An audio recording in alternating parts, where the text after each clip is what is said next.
जय हिंद। स्वागत है आपका। यूपी एलटी ग्रेड के सिविक्स का सिलेबस में हम देखेंगे कि कुछ स्वतंत्रता सेनानियों का योगदान दिया गया है। ये आपका टॉपिक है, भारतीय सरकार और राजनीति। इसी टॉपिक में दिया गया है कि स्वतंत्रता संग्राम में गोखले, तिलक जी, गांधी जी, नेहरू जी, सुभाष चंद्र बोस और भीमराव अंबेडकर जी का योगदान हमें पढ़ना है। तो आज के इस लेक्चर में हम इन्हीं स्वतंत्रता सेनानियों का योगदान देखते हैं और कुछ थिंकर्स इंडियन और कुछ फॉरेन थिंकर्स के बारे में दिया गया है, आप देख सकते हैं। इसमें हमने गांधी जी को कर लिया है। ये कि कौन कौन से थिंकर्स दिया गया है सिलेबस में, प्लेटो का, अरस्तु का, हॉब्स का, लॉक का, रूसो का, जेरमी बेंथम का, जॉन स्टुअर्ट मिल का, कार्ल मार्क्स का, मनु का और कोटेले का, जिसमें हमने गांधी जी को कवर कर लिया है। आज के सिलेबस में हम आज के सिलेबस में हम ये टॉपिक देखेंगे, भारतीय सरकार और राजनीति में इन स्वतंत्रता सेनानियों का योगदान। तो शुरू करते हैं हम गांधी जी से। देखिए, गांधी जी पॉलिटिकल थिंकर में भी दिए गए हैं इनके थॉट्स, विचार, और इस टॉपिक में भी दिया गया है। तो हम गांधी जी के बारे में पढ़ते हैं कि पॉलिटी के नज़र से इनका क्या योगदान। हम हिस्ट्री नहीं पढ़ रहे हैं, ये हमारा सब्जेक्ट सिविक्स का है, सिविक्स के नज़रिए से ही हम इनका योगदान देखेंगे। वैसे गांधी जी का योगदान तो हिस्ट्री के नज़रिए से बहुत बड़ा रहा, हम हिस्ट्री में पढ़ेंगे। लेकिन ये हमारा ये लेक्चर पॉलिटी का है और पॉलिटी में दिया गया टॉपिक है, तो हम राजनीति के नज़रिए से हम देखेंगे इनका क्या योगदान रहा है।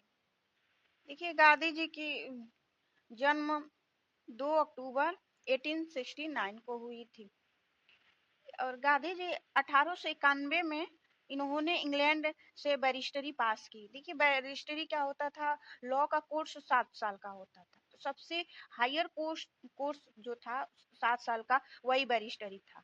उससे लोअर जो कोर्स था लॉ का, वो केवल अपने ब्रिटिश अपने भारत में आप वकालत कर सकते थे। लेकिन बैरिस्टरी में क्या था कि जितने भी ब्रिटिश उपनिवेश था, उस सभी कंट्री में जहाँ जहाँ ब्रिटिश उपनिवेश था, उस सभी कंट्री में ये वकालत कर सकते थे। बैरिस्टरी का मतलब ये होता था। तो इन्होंने 1891 इन्होंने इंग्लैंड से बैरिस्टरी पास की और पहले राजकोट में और फिर मुंबई में वकालत करने लगे। 1893 में उन्होंने दक्षिण अफ्रीका की एक व्यापारिक कंपनी से निमंत्रण मिला, जो दक्षिण अफ्रीका में व्यापारी थे। उन्हीं के केस लड़ने के लिए ये दक्षिण अफ्रीका का वहां चले गए और नटाल भारत कांग्रेस बनाई और जेल गए। 1914 में गांधी जी भारत लौटे। गांधी जी कब आए थे? 1914 में आए थे, लास्ट 1915 में। वैसे तो बहुत बार आए थे, लेकिन लास्ट 1915 में आए थे। आए और अपनी सेवाओं की मान्यता के फलस्वरूप अब महात्मा कहलाने लगे। मतलब वो इतने एक क्या वो होता, धोती पहन लेते थे, स्वदेशी वस्तुओं का उपयोग करते थे, तो लोग उन्हें महात्मा बोलने लगे।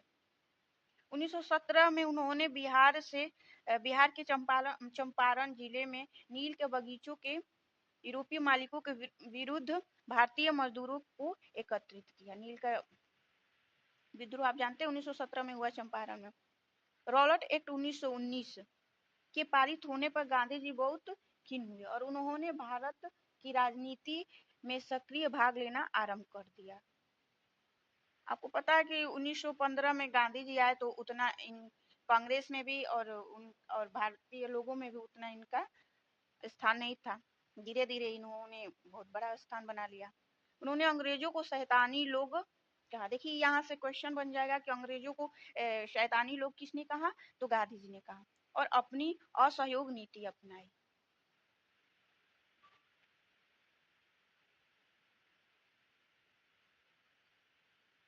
1920 में उन्होंने असहयोग आंदोलन आरंभ किया। कब किया था? 1920 में। यह आंदोलन 1930 में पुनः किया गया असहयोग आंदोलन के रूप में और 1940 में निजी रूप से इन्होंने आंदोलन किया। उन्होंने यंग इंडिया, उन्होंने मतलब गांधी जी, यंग इंडिया नामक पत्रिका में लिखा था। यंग इंडिया किसकी पत्रिका है? गांधी जी की है। इनमें देखिए क्या लिखा था, जिन ऋषियों ने हिंसा के बीच अहिंसा के सिद्धांत को खोज निकाला, वे न्यूटन से अधिक प्रखर बुद्धि वाले लोग थे। वे स्वयं वेलिंगटन से अधिक वीर योद्धा थे। स्वयं हथियारों का प्रयोग जानते हुए भी उन्होंने इसकी व्यर्थता को अनुभव किया और उन्होंने युद्ध से दुखी संसार को बतलाया कि इसकी मुक्ति हिंसा द्वारा नहीं अपितु अहिंसा द्वारा ही है। इनके कहने का मतलब कि जिनके पास शक्ति है फिर भी वो शक्ति का प्रयोग नहीं कर रहे हैं, वो हिंसा नहीं कर रहे हैं, अहिंसा के मार्ग पर चल रहे हैं, वो व्यक्ति ही इस संसार में महान है। कुटीर उद्योगों के प्रोत्साहन प्रोत्साहन के लिए काम किया। खादी उनके आर्थिक कार्यक्रम का प्रतीक था। अछूतों के उद्धार के लिए कार्य किया और उन्हें हरिजन ईश्वर के लोग की संज्ञा दी। 30 जनवरी 1948 को एक कट्टरपंथी जो नाथू गोडसे था, उसने विभाजन के लिए मुख्य रूप से उत्तरदायी समझा, उन्हें गोली मार दी। जो गोडसे था उन्हें गांधी जी की मृत्यु उसने की थी गोली मार के। अब वो क्यों मारा था? क्योंकि उन्हें लगता था गोडसे को कि इन्हीं के कारण हमारा पाकिस्तान और भारत का जो डिवीजन हुआ था पाकिस्तान और भारत में, ये गांधी जी के ही वजह से हुआ था। जो लॉर्ड लिंथिगो था, लॉर्ड लिनलिथिगो ने उनको जो उनके ढंग थे गांधी जी की राजनीतिक फिरौती कहा था उसे। ये भी आपको याद रखना है कि राजनीतिक फिरौती, गांधी जी की विचारों को, गांधी जी के कार्यों को राजनीतिक फिरौती किसने कहा? तो लॉर्ड लिथिगो ने। परंतु गांधी जी ने केवल सत्य का मार्ग ही अपनाया। उन्होंने स्पष्ट कहा कि मैं 300 वर्ष तक स्वतंत्रता की प्रतीक्षा करने को उद्यत हूँ, परंतु असत्य ढंग से नहीं अपनाऊंगा। मतलब कि ये 300 वर्ष तक स्वतंत्रता के लिए प्रतीक्षा कर सकते हैं, लेकिन असत्य मार्ग नहीं अपनाएंगे। गांधी जी के कुछ विचारक आदर्शवाद में डूबे थे, अतएव या यथार्थ से दूर थे। उनकी चरखा बैलगाड़ी और आत्मनिर्भरता ग्राम आज के औद्योगिकरण से मेल नहीं खाता। मतलब कि गांधी जी आदर्शवाद में डूबे थे। जो आज की, जैसे मान लीजिए आज इतना औद्योगिकरण हुआ है, अगर गांधी जी के विचारों से हम चलते तो आज भी वही चरखा बैलगाड़ी इसी और सारी चीजों पे हम निर्भर रहते हैं। यद्यपि गांधी जी हिंदू मुस्लिम एकता के महान समर्थक थे, परंतु इसी युग में दोनों संप्रदायों ने के बीच खाई पाटने योग्य नहीं रही। अच्छे राज के लिए शब्द रामराज का प्रयोग किया था, गांधी जी ने ही रामराज का प्रयोग किया था, ये भी आपके लिए इम्पोर्टेंट है। अब देखिए जो जवाहरलाल नेहरू हैं, गांधी जी का मूल्यांकन के बारे में कुछ कहते हैं। गांधी जी का मूल्यांकन करते हैं और बोलते हैं, ये भी कथन यहाँ से, ये नेहरू जी का कथन है, ये भी आपका क्वेश्चन बन जाएगा, इम्पोर्टेंट है, ऐसे ही क्वेश्चन बनाएगा ये कथन ही। भारत की स्वतंत्रता में गांधी जी की भूमिका का मूल्यांकन किसके द्वारा? जवाहरलाल नेहरू के द्वारा। ठीक है, जवाहरलाल नेहरू के मूल्यांकन से पता चलता है 1945 जो 1945 में नेहरू जी लिखते हैं गांधी जी के बारे में, गांधी जी का प्रभाव उन लोगों तक सीमित नहीं जो उन्हें राष्ट्र नेता मानते हैं अथवा उनसे सहमत है। यह तो उन लोगों पर भी बड़ा दिखाई देता है जो उनसे असहमत है अथवा उनकी आलोचना करते हैं। भारत के असंख्य लोगों के लिए वह भारत की स्वतंत्रता प्राप्त करने की इच्छा तथा उग्र राष्ट्रवाद के प्रतीक हैं तथा गौरवपूर्ण शक्ति के सामने झुकने से इनकार करते हैं अथवा ऐसी किसी आज्ञा को स्वीकार नहीं करते जिससे देश का अनादर होता हो। यद्यपि भारत के बहुत से लोग सैकड़ों बातों में उनसे सहमत नहीं है, परंतु जब भी भारत की स्वतंत्रता की बात आती है तो वो सब उनके पास भागते और उन्हें अपना अपरिहार्य नेता मानते हैं। तो ये सारे कथन किसके हैं? नेहरू जी के हैं। किसके बारे में? गांधी जी के बारे में। महात्मा गांधी उदार और उग्रवादी दल दोनों के राजनीतिक परंपराओं के उत्तराधिकारी थे, ये उन्हीं का कथन है। उनका स्वराज राम अथवा ईश्वर के राज्य का दूसरा नाम था। जो स्वराज उन्होंने दिया था उसका ईश्वर का दूसरा नाम था, अर्थात वह राज्य जो सब जनता के हित के लिए कार्य करे। आरंभिक काल के राष्ट्रीय नेताओं जैसे दादा भाई जी, दत्त तिलक, लाजपत राय और पाल सभी ने अंग्रेजों द्वारा भारत के शोषण की बात तो कही, परंतु किसी ने भी निधन जनता के लिए कुछ नहीं किया। गांधी जी ने यह स्पष्ट कर दिया कि कांग्रेस निर्धन, मुक्त और भूखी जनता का प्रतिनिधित्व करती है और उन्होंने उसके सामाजिक और आर्थिक हित के लिए कार्य किए। अस्पृश्यता को हटाना, हरिजनों के जीवन को उत्तम बनाना, देखिए बनाना, ग्राम उद्योग संघ, गौ रक्षा संघ बनाना, आधार शिक्षा के लिए तालिशी संघ बनाना, खादी को पुनर्जीवित करना, हाथ का कता और बुनना, कपड़ा पहनना, ऐसी बातें थी जिनमें ग्राम में रहने वाले निर्धन व्यक्तियों की उन्नति हो सके। तो गांधी जी ने ग्रामीण लोगों के बारे में कैसे सोचा? उन्होंने कई संघ बनाए, जैसे ग्राम उद्योग संघ, गौ रक्षा संघ, आधार शिक्षा की तालीम संघ बनाया, खादी को पुनर्जीवित किया। खादी उस समय लोग खादी कपड़े खुद से काटते थे, जिससे रोजगार मिलता था। स्वदेशी कपड़े अपनाते थे। आप देखते होंगे कि गांधी जी हमेशा धोती पहने। ये सारे योगदान, इस सारे द्वारा ये सारे कार्यों के द्वारा गांधी जी ग्रामीणों के लिए उन्नति के मार्ग खोल रहे थे। गांधी जी ने गरीबों के लिए ये सारे काम किए। अब उनके कुछ आंदोलन हुए, उसके बारे में देख लेते हैं। 1920 और 1922 के जो असहयोग आंदोलन हुआ था उनका, फिर 1930 से 34 में सविनय अवज्ञा आंदोलन, फिर 1940 से 41 में निजी सविनय अवज्ञा आंदोलन, और 1942 में उन्होंने भारत छोड़ो आंदोलन किया था। ब्रिटिश सरकार को यह विश्वास दिलाने का प्रयत्न किया भारत की स्वतंत्रता न्यायपूर्व है। 24 मई 1942 को उन्होंने लिखा था। कौन लिखा था? गांधी जी। ये देखिए इंपॉर्टेंट क्वेश्चन, यहाँ से इंपॉर्टेंट क्वेश्चन। गांधी जी लिखते हैं, अंग्रेजों तुम चले जाओ, भारत को ईश्वर के हाथों में छोड़ दो, होने दो अराजकता, डकैतियां और गृह युद्ध। जो आज झूठा भारत हम देख रहे हैं, उसके स्थान पर इस सबसे एक सच्चा भारत जन्म लेगा। मतलब कि वो अंग्रेजों से बोल रहे हैं। अंग्रेज बोलते थे ना कि हम असभ्य भारतीयों को सभ्य बना रहे हैं, तो गांधी जी बोलते हैं कि तुम चले जाओ, ये ईश्वर के हाथों में छोड़ दो। आज जो असभ्य हम हैं, अराजकता है, डकैतियां है, गृह युद्ध है, ये सारा होते हुए एक समय आएगा कि सच्चा भारत जन्म लेगा। ये सारी चीजें खत्म हो जाएगी और भारत एक सच्चा भारत बन के उभरेगा। 14 जुलाई 1942 की कांग्रेस कार्यकारिणी समिति ने एक भारत छोड़ो प्रस्ताव पारित किया था। कब किया था? 14 जुलाई 1942 में, जिसमें उन्होंने मांग की भारत में अंग्रेजी राज्य तुरंत समाप्त होना आवश्यक है। गांधी जी ने मांग की थी कि अंग्रेजी राज्य तुरंत समाप्त होना आवश्यक है। देखिए इसी में गांधी जी का, अगर आप कह सकते हैं, तो अहिंसा का स्थान लिया था। गांधी जी नारा दिया, करो या मरो।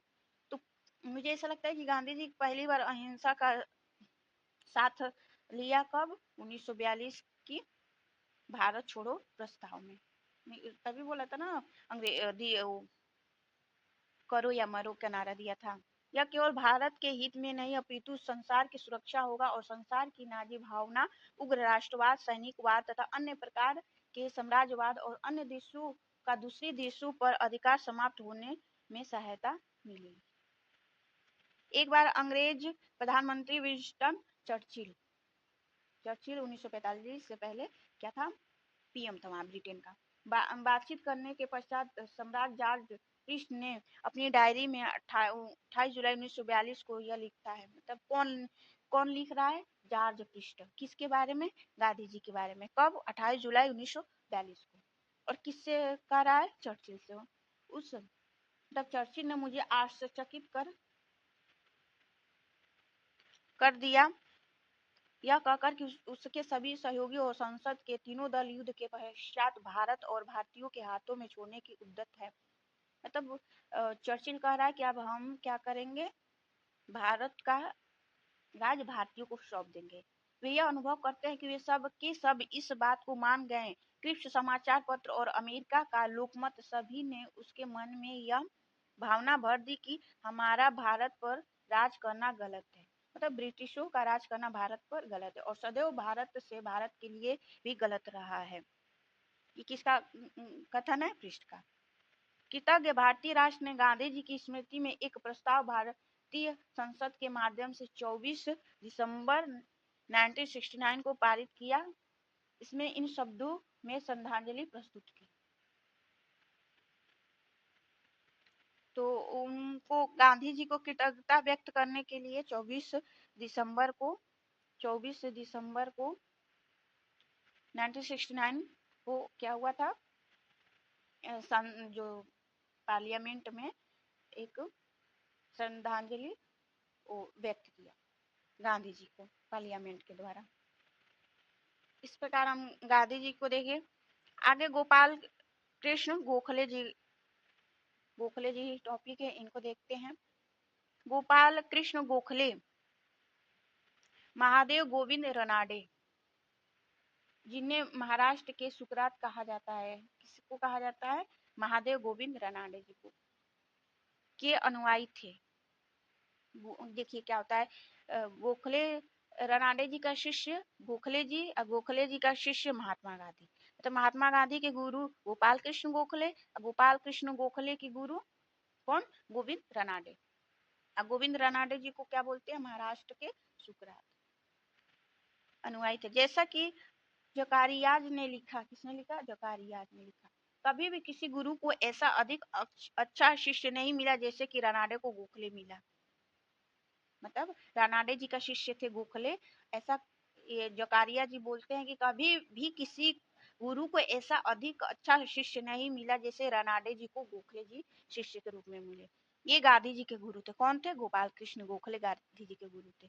गोखले जी का जन्म 9 मई 1866 को कोल्हापुर महाराष्ट्र के एक ब्राह्मण वंश में हुआ था। 1884 में बीए पास करने के पश्चात वह रनाडे द्वारा स्थापित दक्कन शिक्षा सभा में सम्मिलित हो गए। गोखले ने पहली बार 1889 के इलाहाबाद कांग्रेस अधिवेशन के मंच से राजनीति में भाग लिया। कब लिया, 1889 में। 1897 में उन्होंने और वाचा को भारतीय व्यय के लिए नियुक्त वेल्वी आयोग के सम्मुख साक्ष्य देने को कहा। उनका विशेष चातुर्य यह था कि वह कड़वी से कड़वी बात मीठे से मीठे शब्दों में कह सकते थे। उन्होंने नमक के कर पर प्रहार किया। देखिए आप गांधी जी देखते हैं कि गांधी जी ने नमक आंदोलन चलाया था। इससे पहले गोपाल कृष्ण गोखले जी इस पे क्या किए थे, प्रहार कर चुके थे। 1905 में उन्होंने बनारस का अधिवेशन की अध्यक्षता की। तो 1905 में कांग्रेस का अधिवेशन कहाँ हुआ, बनारस में हुआ, और उसके अध्यक्ष कौन थे, गोपाल कृष्ण गोखले। 1906 में वह इंग्लैंड आए और 1909 में मार्ले मिंटो सुधार के बनाने में विशेष भूमिका निभाई। आगे हम 1909 का भारत शासन अधिनियम पढ़ेंगे। उन्होंने 1912 से 1915 तक भारतीय लोक सेवा आयोग के सदस्य के रूप में काम किया। कब से कब तक, 1912 से 1915 तक के बीच में। 1913 में उन्होंने समस्त भारत में निःशुल्क और अनिवार्य शिक्षा लागू करने का भरसक प्रयत्न किया। अभी जो आप देखते हैं ना, 6 से 14 वर्ष के बच्चों को निःशुल्क शिक्षा मिलती है सरकारी स्कूलों में, तो इन्होंने सबसे पहले 1913 में ही गोखले जी क्या किए, प्रयास किए कि निःशुल्क शिक्षा हो। सोचिए कितने दूरदर्शी थे। उन्हें पूर्ण विश्वास था कि देश का पुनरुद्धार राजनीतिक उत्तेजना के बाउंडरों में नहीं हो सकता। वह साधन और साध्य दोनों को पवित्रता में विश्वास करते थे। तब साधन भी पवित्र हो और साध्य भी हो, ये नहीं कि साध्य को पाने के लिए साधन कैसा भी हो। इन्हीं कारणों से महात्मा गांधी उनसे प्रभावित हुए और उनके राजनीतिक शिष्य बन गए। गोखले ने प्रायः शासक और शासित वर्ग के बीच एक मध्यस्थ की कठिन भूमिका निभाई। किसके किसके बीच में, शासक और शासित वर्ग के बीच में। गोखले ने अपने विचार बहुत स्पष्ट भाषा में यो व्यक्त किया है। अब ये किसका कथन है, गोखले जी का है। ये भी इम्पोर्टेंट है, यही सब क्वेश्चन बनाएगा। जो अंग्रेज यह विश्वास करता है कि वह पुराने काल की नाई मतलब भांति भांति प्रकार से भारत पर राज कर सकता है, और जो भांति यह समझता है कि हमारे भारत का भाग्य साम्राज्य से बाहर है, मतलब हमारे भारत का भाग्य, जो भारत का साम्राज्य इससे बाहर है, यानी कोई दूसरा इसका भाग्य विधाता बनेगा, वो दोनों ही आधुनिक परिस्थिति का नहीं है। ये काफी दूरदर्शी सोच वाले थे। 1905 में गोखले ने, गोखले जी का कोर्स है, इम्पोर्टेंट है ये, इम्पोर्टेंट ये। भारत सेवक मंडल कब बनाया था, 1905 में, आरंभ की, जिसका उद्देश्य भारत की सेवा के लिए राष्ट्रीय प्रचारक और तैयार करना था और संवैधानिक ढंगों से भारतीय जनता के सच्चे हितों को प्रोत्साहन देना था। इस मंडल ने श्रीनिवास शास्त्री, इस मंडल में जो भागीदार थे, श्रीनिवास शास्त्री जी के GK देवधर, NM जोशी, पंडित हृदयनाथ कुंजरू जैसे महान समाज सेवक पैदा हुए। ये सारे भारत सेवक मंडल था ना, ये सारे उसी में सदस्य थे। ये सभी उसी भावना का प्रतीक है जिसकी मूर्ति सब गोखले जी हैं। तो जैसा गुरु वैसा चेला कहा जाता है। श्रीमती सरोजिनी नायडू ने गोखले को क्रियात्मक और पश्चिमी कार्यकर्ता और एक रहस्यवादी स्वप्न दृष्टा के दुर्लभ योग की संज्ञा दी। अब ये देखिए इंपॉर्टेंट है, क्वेश्चन बना देगा। श्रीमती सरोजिनी नायडू किसके बारे में कहा, किसकी कथन है? तो पहले तो श्रीमती सरोजिनी नायडू जी का है, और किसके बारे में? तो गोखले जी के बारे में। क्या है? क्रियात्मक और पश्चिमी कार्यकर्ता और एक रहस्यवादी स्वप्न दृष्टा के दुर्लभ योग की संज्ञा दी। इस प्रकार हम गोखले जी का देखे। अगला है बाल गंगाधर तिलक। बाल गंगाधर तिलक जी का जन्म कब हुआ? 1856 में। मृत्यु कब हुई? 1920 में। लोकमान्य और भारत का बेताज बादशाह कहते हैं। लोकमान्य तिलक भी इनको कहते हैं, और भारत का बेताज बादशाह। देखिए यहाँ से भी ऑब्जेक्टिव क्वेश्चन बन जाएगा कि भारत का बेताज बादशाह किसे कहते हैं? तो किसे कहते हैं? लोकमान्य तिलक जी को कहते हैं।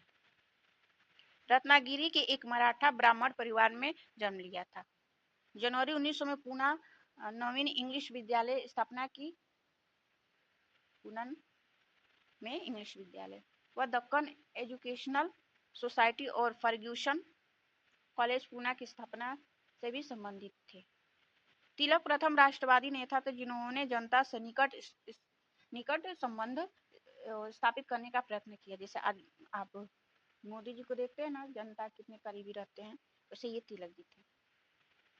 और दृष्टि से वह महात्मा गांधी के अग्रगामी थे। इस उद्देश्य से उन्होंने अखाड़े, लाठी क्लब तथा गो हत्या विरोधी सभाएं स्थापित की।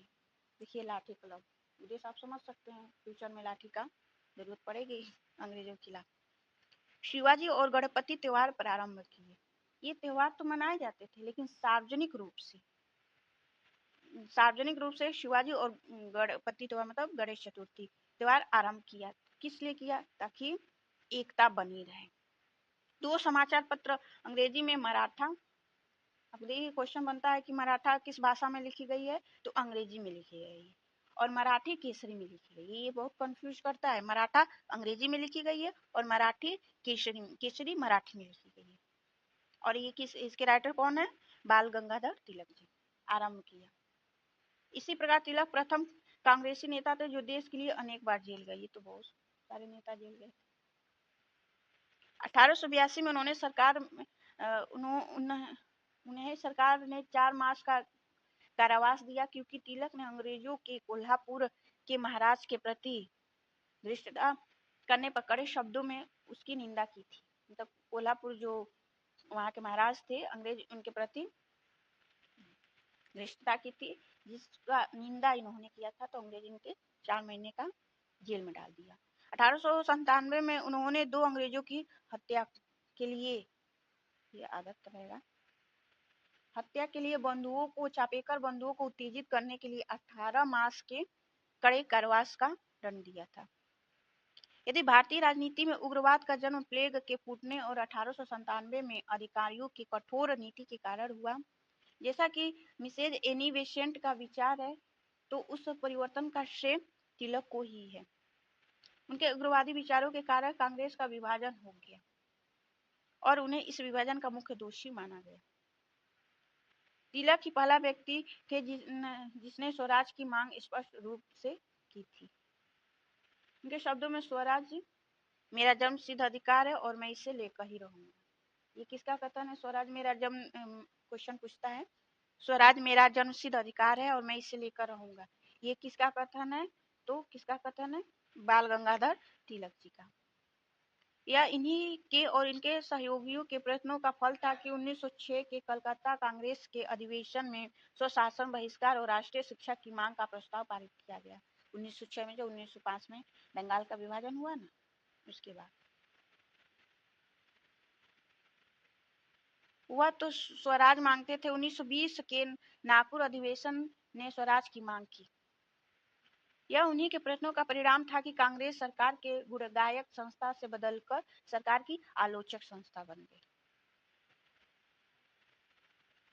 सर वैलेंटाइन सिरोल भी कहते हैं, उन्हें भारत की अशांति का जन्मदाता कहते हैं। मैंने जो सिरोल था, वैलेंटाइन सिरोल, इन्हें क्या बोला, भारत की अशांति का जन्मदाता। ये भी इंपॉर्टेंट है। किसकी कथन है? सिरोल का। किसके लिए? तिलक जी के लिए। तिलक ने सिरोल पर मानहानि का मुकदमा चलाया और इस उद्देश्य से इंग्लैंड भी गए। ये तिलक जी क्या किए? सिरोल पे मानहानि का मुकदमा चलाने के लिए इंग्लैंड गए। वो हार गए थे इस मुकदमे में, लेकिन बहुत उनका प्रभाव बढ़ा। वह उत्तरदायी सहयोग में विश्वास करते थे। प्रथम विश्व युद्ध में उन्होंने लोगों को सरकार से सहयोग करने को कहा। निराश होकर उन्होंने पूना में 1916 में होम रूल लीग की स्थापना की। कब की थी? 1916 में। 1920 के अगस्त में इनकी मृत्यु हो गई। तिलक को प्राय राजनीति में उग्र परंतु सामाजिक सुधारों में नरमदलीय व्यक्ति माना गया।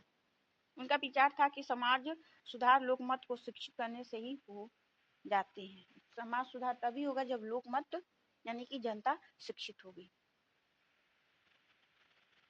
अब देखिए, इनकी दो किताबें हैं जो बहुत इंपॉर्टेंट है, ध्यान रखने योग्य। गीता रहस्य किसकी है? तिलक जी की है, लोकमान्य तिलक जी का। और Arctic home of the Aryan, इनका कहना था कि आर्यन आर्कटिक से आए थे। तो ये दो किताबें इनकी बहुत ही इंपॉर्टेंट है। डॉक्टर पट्टाभी सीतारमैया ने गोखले और तिलक की तुलना की है। ये भी यहाँ से इंपॉर्टेंट बन जाता है। क्या की है गोखले जी और तिलक जी में?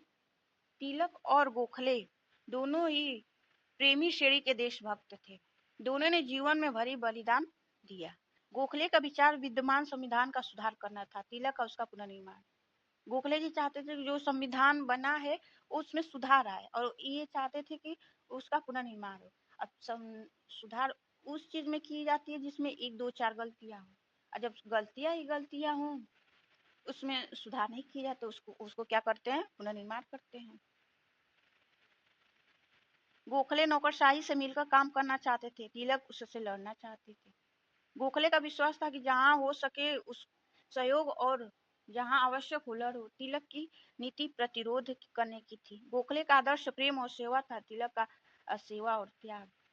गोखले विदेशी को जीतना चाहते थे, मतलब ब्रिटिश को, और तिलक उससे प्रतिस्थापित करना चाहते थे। गोखले औरों की सहायता चाहते थे, पर तिलक केवल अपनी सहायता। गोखले ऊंची श्रेणी और बुद्धिजीवों पर निर्भर थे, और तिलक लाखों की जनता पर, जैसे गांधी जी। यहाँ आप एग्जाम्पल देख सकते हैं, मनमोहन सिंह और मोदी जी। मनमोहन सिंह पीएम थे, फिर भी अपना निर्णय खुद नहीं लेते थे, और मोदी जी को आप देखते ही हैं। गोखले का युद्ध क्षेत्र परिषद का सदन था, मतलब गोखले जी जो परिषद था उनका युद्ध क्षेत्र वो था, और तिलक का ग्राम मंडल, ग्रामीण जनता से जुड़े थे। गोखले का माध्यम अंग्रेजी था, तिलक जी का मराठी। गोखले का उद्देश्य स्वशासन था, तिलक जी का स्वराज। गोखले जी कहते थे कि ठीक है अंग्रेज रहे लेकिन हमारा शासन हो। गोखले और तिलक जी बोलते थे नहीं, हमारा स्वराज होना चाहिए। गोखले अपने समय के अनुसार थे, और तिलक जी अपने समय से बहुत आगे, मतलब ये दूरदृष्टि थे। अब अगला जो राजनीति नेताओं का योगदान दिया है उन टॉपिक में जवाहरलाल नेहरू जी, इनका देखते हैं। जवाहरलाल नेहरू जी कब जन्मे थे? 14 नवंबर 1889 को। और इनकी डेथ कब हुई? 1964 में, 1964 में। स्वतंत्रता संग्राम के वीरों में केवल गांधी से ही कम थे, ये कंपेयर की गई है सारी स्वतंत्रता सेनानियों से। वास्तव में गांधी जी के अतिरिक्त जवाहरलाल नेहरू ही ऐसे व्यक्ति थे जिनका जीवन भारत के स्वतंत्रता संग्राम का इतिहास है। स्वतंत्रता प्राप्ति के पश्चात पंडित नेहरू भारतीय राजनीतिक रंगमंच पर ऐसे छा गए कि नेहरू था और नेहरू भारत था। मतलब भारत नेहरू था और नेहरू भारत था। कंपेयर देखते हैं, भारत नेहरू था और नेहरू भारत था। 14 नवंबर 1889 को इन्होंने जन्म लिया। 1912 में यह बैरिस्टर बनकर लौटे। कब ये भारत में आ गए थे? 1912 में। गांधी जी कब आए? 1915। उन्होंने बांकीपुर के कांग्रेस अधिवेशन में एक कांग्रेस प्रतिनिधि के रूप में भाग लिया। कब लिया था? बांकीपुर कांग्रेस अधिवेशन में। 1921 में सविनय अवज्ञा आंदोलन के दिनों में वह गांधी जी के निकट संपर्क आए। 1921 में आए थे, 20 के बीच। उन्होंने 9 बार जेल की यात्रा किया, जिसका सामूहिक समय 9 वर्षों से अधिक है। 1923 में वह कांग्रेस के महासचिव नियुक्त किए गए और 1939, 46, 51 और 1954 तक उसके अध्यक्ष रहे। यहाँ से मिल जाएगा। उसके बाद तो फर्स्ट प्राइम मिनिस्टर हो गए। गांधी जी को नेहरू जी के भी पूर्ण विश्वास था और वह इस तथ्य को प्रकट रूप से कह चुके थे कि पंडित नेहरू उनके राजनीतिक उत्तराधिकारी हैं। गांधी जी बहुत मानते थे नेहरू जी को। 1939 में कांग्रेस द्वारा नियोजित राष्ट्रीय योजना समिति के अध्यक्ष भी रहे।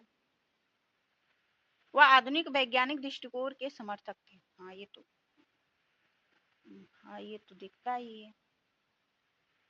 जवाहरलाल नेहरू, मैं पूर्व और पश्चिम, देखिए इनका कथन है, इंपॉर्टेंट है।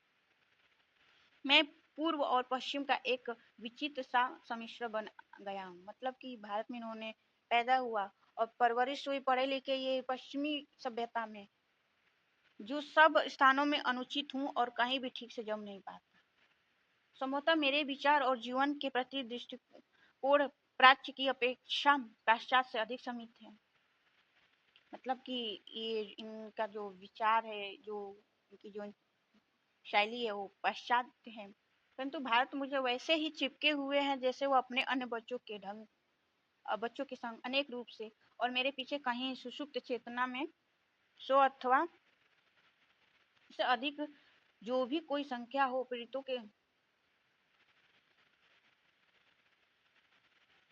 पीड़ितों के ब्राह्मण तत्व की जीतीय धारणाएं विद्यमान है। ना तो मैं उस प्राचीन दाय को छोड़ सकता हूँ और ना ही मैं अपनी आधुनिक प्राप्तियों को। मैं पश्चिम में अनजान और विदेशी हूँ, मैं इसका नहीं हो सकता, परंतु अपने देश में भी कई बार देश निर्वासित की भावना अनुभव करता हूँ। इस प्रकार हम नेहरू जी को देखें, जवाहरलाल नेहरू जी का। अब सुभाष चंद्र बोस जी का राजनीतिक योगदान देखते हैं। सुभाष चंद्र बोस, इनका जन्म 23 जनवरी 1897, कब हुआ था? 23 जनवरी 1897 को एक अच्छे मध्यवर्गीय बंगाली गृहस्थ में हुआ था। ये बंगाली थे।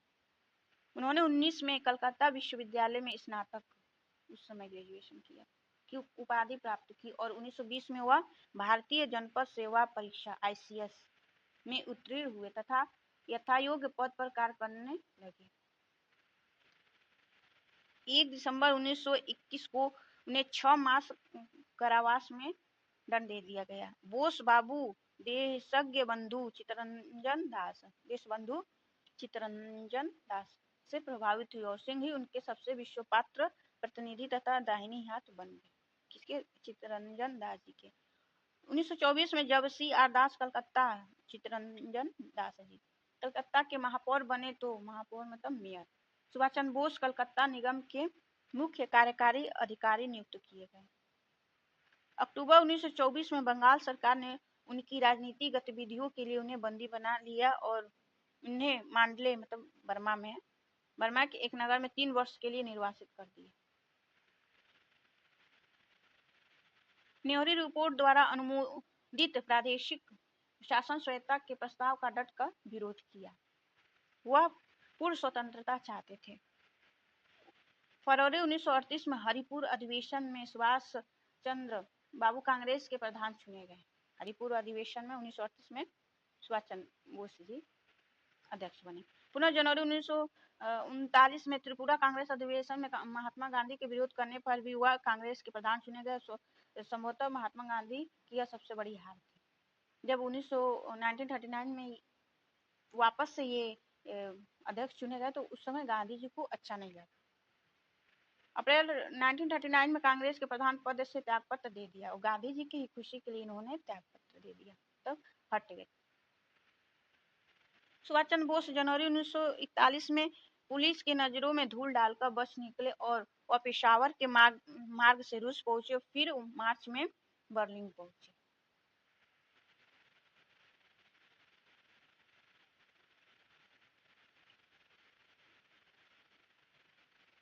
उन्होंने बर्लिन से ही रेडियो से भारत समर्थक तथा अंग्रेज विरोधी भाषण प्रसारित किए। कहां से? बर्लिन से ही। भारत की स्वतंत्रता के लिए प्रवासी भारतीयों की सेना का गठन करने की सूची, जिसे रास बिहारी बोस ने आरंभ किया था। मतलब कौन? भारतीय सेना, इंडियन आर्मी जो गठन किया था बिहारी बोस जी ने, उसी को इन्होंने प्रारंभ किया। 1943 में सिंगापुर पहुंचे और तुरंत ने भारतीय स्वतंत्रता लीग, देखिए ये इंपॉर्टेंट है, भारतीय स्वतंत्रता लीग की स्थापना किसने की? बोस जी। और कब की? 1934 में। और कहाँ की? सिंगापुर में। ये सारे इंपॉर्टेंट है और इसके प्रधान चुन लिए गए। मलेशिया में बसे भारतीय समुदाय ने उन्हें पूर्ण नैतिक तथा आर्थिक समर्थन दिया। बोस ने घोषणा की कि उन्हें इतिहास में कोई भी उदाहरण ऐसा नहीं मिला जिसमें विदेशी सहायता के बिना मुक्ति प्राप्त हुई हो। 21 अक्टूबर 1934 को बोस महोदय ने सुप्रसिद्ध घोषणा की कि उन्हें सिंगापुर में भारत की अस्थायी सरकार स्थापित कर दी है। तक बोस जी खुद ही ये घोषणा करते हैं कि वो भारत में अस्थायी सरकार उन्होंने स्थापित कर दिया है और उस जो सरकार बनाई उन्होंने, उसमें वो प्रधानमंत्री बन गए। वह स्वयं ही इस सरकार के प्रधानमंत्री तथा मुख्य सेनापति बन गए तथा अपने पद की शपथ ग्रहण की जो इस प्रकार थी। अब इनका पद ग्रहण, ये भी इम्पोर्टेंट है, पूछेगा कि ये कहाँ किया था? तो सिंगापुर में। कथन है, इंपॉर्टेंट है। मैं सुभाष चंद्र बोस ईश्वर की पवित्र सौगंध खाकर कहता हूँ कि मैं भारत तथा उसके 38 करोड़ वासियों की स्वतंत्रता के लिए अपने अंतिम श्वास तक युद्ध करता रहूंगा। संसार की 9 शक्तियों ने, जिनमें जापान, जर्मनी, इटली, ये भी सारे थे, इस अस्थायी सरकार को मान्यता प्राप्त की। मतलब कि जो वर्ल्ड के 9 देश में, जिसमें जर्मनी भी था, जापान भी था और इटली, इस सारे देश की सहायता मिली ये बोस जी को। नवंबर 1934 में जापान सरकार ने नवनिर्वाचित अंडमान और निकोबार द्वीपों को इस स्वतंत्र भारत की अस्थायी सरकार को सौंप दिया। दिल्ली चलो का नारा, देखिए इन्होंने लगाया था, दिल्ली चलो का नारा दिया था, इम्पोर्टेंट है। मई 1944 तक स्वतंत्र भारतीय भूमि पर असम में कोहिमा के स्थान पर तिरंगा झंडा फहराया। कहाँ पे? कोहिमा में, असम के। बोस बाबू सिंगापुर से जापान की तरफ भागे और कहा कि भागते समय वह जो उनकी डेथ कैसी हुई, सिंगापुर से वो जापान जा रहे थे, उसी समय वायुयान क्रैश हो गया और 13 अगस्त का दिन था 1945 को ये मारे। आज तक कहावत है कि मरे नहीं, वहां से भाग गए थे, निकल गए थे, भेष बदल के रहते हैं। अब क्या सच्चाई है ये सामने नहीं आया। मानसिक रूप से भारतीय स्वतंत्रता संग्राम में बहुत योगदान दिया। इंडियन नेशनल आर्मी जो इन्होंने बनाया था, ये 3 अफसरों, जिसमें से एक हिंदू, एक मुसलमान तथा एक सिख था, पर अंग्रेजों ने देशद्रोह का अभियोग चलाया। ये तीनों जो इंडियन नेशनल आर्मी के ये क्या थे? अफसर थे, जिसकी सुनवाई दिल्ली के लाल किले में सैनिक न्यायालय में की गई। जिस प्रकार का व्यापक समर्थन इन तीनों अफसरों को मिला, उससे यह स्पष्ट हो गया कि समस्त भारत इन तीनों को राष्ट्रीय वीर मानता था। लगभग सभी राजनीतिक दलों ने, यहाँ तक कि मुस्लिम लीग ने भी इसकी निंदा की। इनको ये जो 3 लोग थे, इनको फांसी की सजा सुनाई गई, लेकिन बाद में इनको माफ कर दिया गया, माफीनामा इनको मिल गई।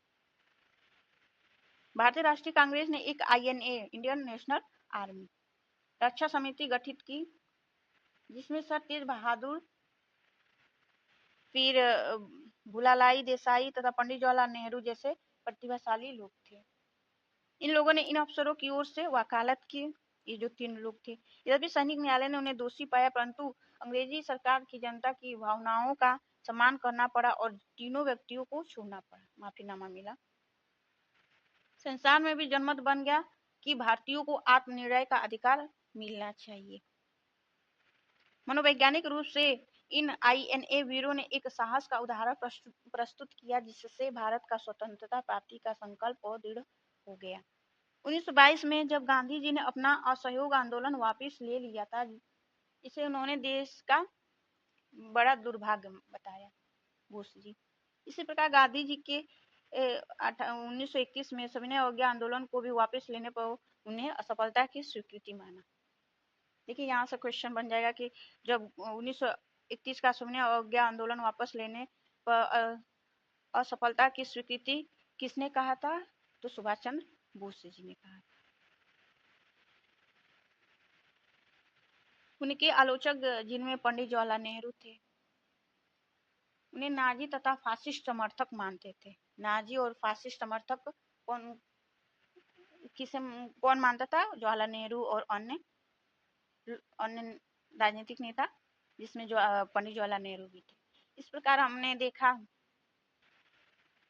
प्रकार हम देखे भारत की राजनीति में कुछ स्वतंत्रता सेनानियों का योगदान, जिनमें गांधी जी, गोपाल कृष्ण गोखले जी, बाल गंगाधर तिलक जी, लोकमान्य तिलक जी, इन लोगों का योगदान जो हमारे UPLT ग्रेड के सिलेबस में दिया है।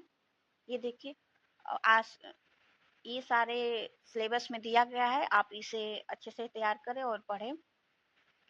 जय हिंद। आज के लिए इतना ही। बहुत बहुत धन्यवाद। जय हिंद।